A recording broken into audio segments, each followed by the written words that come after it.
New parents can have a hard time picking the right products for their kids. Parent Tested, Parent Approved is trying to make that a little easier. Its recommendation program has parents review a wide range of products. As the majority of parents like them, they receive the PTPA seal of approval. Sharon Vinderine is the founder and CEO of Parent Tested, Parent Approved. So how does your company make money? So basically what happens is companies are coming to us. So whether they have a product, they have a service, they want objective feedback from their target audience, which is the consumers. So we're really that connection to that target audience. So we charge them a fee for testing, and then we also charge them a fee for helping them promote the product if they've won. What we actually do as well is we give them a refund if they haven't won. So that way it's very legitimate. There's no pay for play. Someone's paying us, but they don't necessarily win. And that applies to the big brands, the small brands. Now, define winning. Is that a vote by your membership, No, or what are the thresholds that separate the winning products from the losing products? Right. So for us, it's very important that it's not a vote, it's not a survey. We're actually taking those products and putting them in the hands of those consumers. So we have 60,000 families across North America who test for us. We will send out a number of products to families that match the criteria for that product. So they have a child in a specific age range, we'll send them the product, they get to keep it, it's free of charge, and then they answer in our system 12 questions. They can't be yes/no answers, very detailed responses. They score them, and then we have a formula for determining based on the score and the feedback if the product did well. But we will only do it based on actual reviews from real families, so it's completely legitimate that way. Versus a lot of companies put out a vote and say, hey, have you tried this? Do you plan on trying this? What do you think of it? And to us, that's just not legitimate enough. There are so many ways that people are researching products these days, and not just online. I mean, they're in the store, they're on their smartphone, they're trying to figure out who says what about this product. Right. Do you think your label makes a difference to them? I'd like to think so.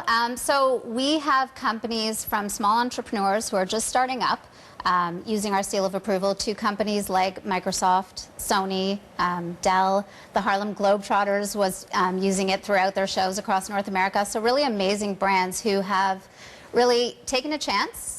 They believe in the credibility that the seal of approval brings, the endorsement. They love the endorsement that it's actually being parent tested, parent approved.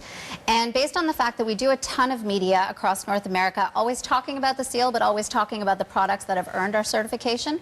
So we feel that parents really understand what it means. So when they go into that store, it's not they're looking at a whole bunch of different seals going, I wonder what that means. Parent tested, parent approved. It's clear, it's understandable, and the information's easily accessible for them. Do you got a competitor? Are there a series of competitors in this space? Because it sounds like a very convincing, business plan. You're getting other people basically to pay to put your logo on their products, which makes more consumers aware of them, who then sign up to be testers for you. So it's like J.D. Power. There's a nice virtuous circle going on there. So I assume others are looking at this space too?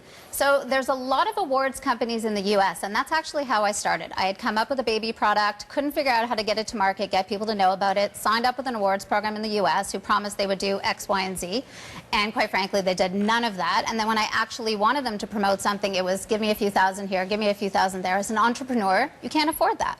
So when I came up with the program, it was all about making sure that the service I deliver is going to be that much better, that we're going to fulfill the expectations of an entrepreneur.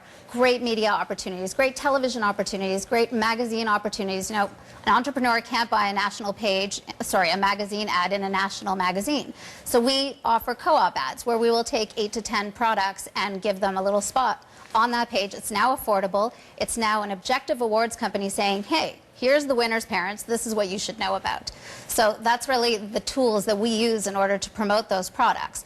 So it's really a win-win at the end of the day. We are lucky enough that we have the opportunity to give out anywhere from about $40,000 to $50,000 in products to families on an annual basis.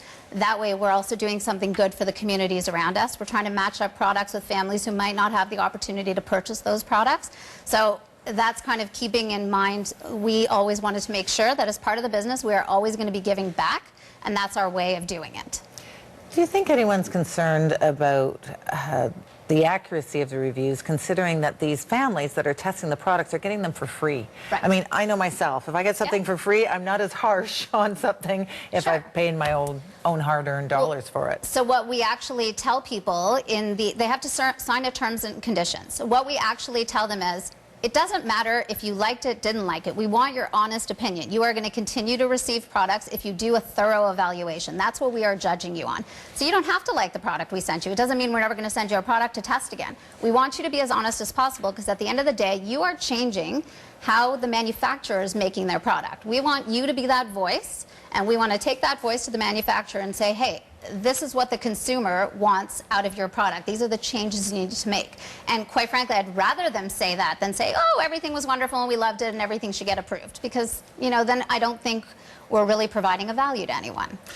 Just 30 seconds left. Do you ever publish the losers? In other words, you're in the public service business, or so you say. It'd be great to know which products, as a consumer, really failed with your testers. So I don't publish the losers. What we do is give them all of the feedback. So they get about 72 responses in terms of all of the improvements they need to make on their product. So we're hoping they come back to us with an improved product, and then we can test them again. Sounds good. Thanks for being here, Sharon. My pleasure.